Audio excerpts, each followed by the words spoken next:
For we walk by faith, not by sight, which is a principle or a foundational basis of Christian living, which is also completely opposite to the natural or the world or the human thought process. How many know the phrase, seeing is what? Seeing is believing. Okay? And the idea of that phrase, or the idea behind the phrase that we use is, we need to see something before we can accept that it really occurs or it exists. The trouble is this: the natural life, or the fleshly life, or the worldly life, or the natural or worldly experience only gives us an illusion of what is real. If you or I base or build our life on that foundation, we will be deceived. We will be fooled. We will be misled. You can see it in some of the philosophies of our life that we see in the world today. If you want to say the humanistic or the secular humanistic or the naturalistic worldview, which emphasizes nature and science and our natural senses and the observed world and universe. And in most cases, they disbelieve in any sort of spiritual or supernatural or divinity or God, because they stress and they only look at the world through a physical viewpoint, through a natural viewpoint. And the Bible says about them, what? Psalm 14:1. What? The fool has said in his heart, there is no God. But we walk by faith, and we walk not by sight.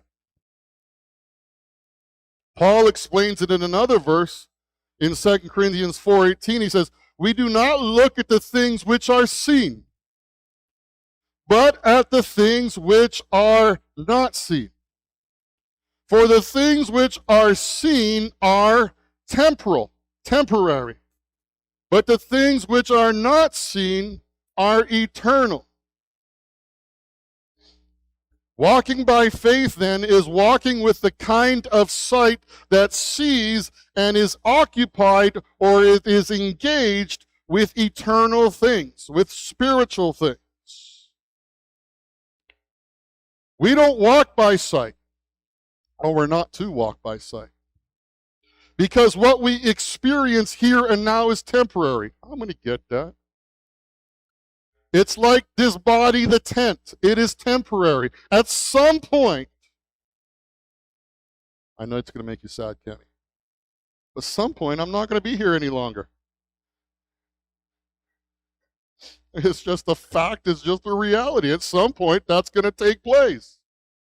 Okay. And if you ever want to see an illustration of this, just go to or next time you're possibly at a funeral or a memorial, or maybe you've heard this in the past, listen to sometimes the words that people say, because I hear it often when I go. You walk up to the casket, and you look down at the body in the casket, and the person that you knew, their body is lying there.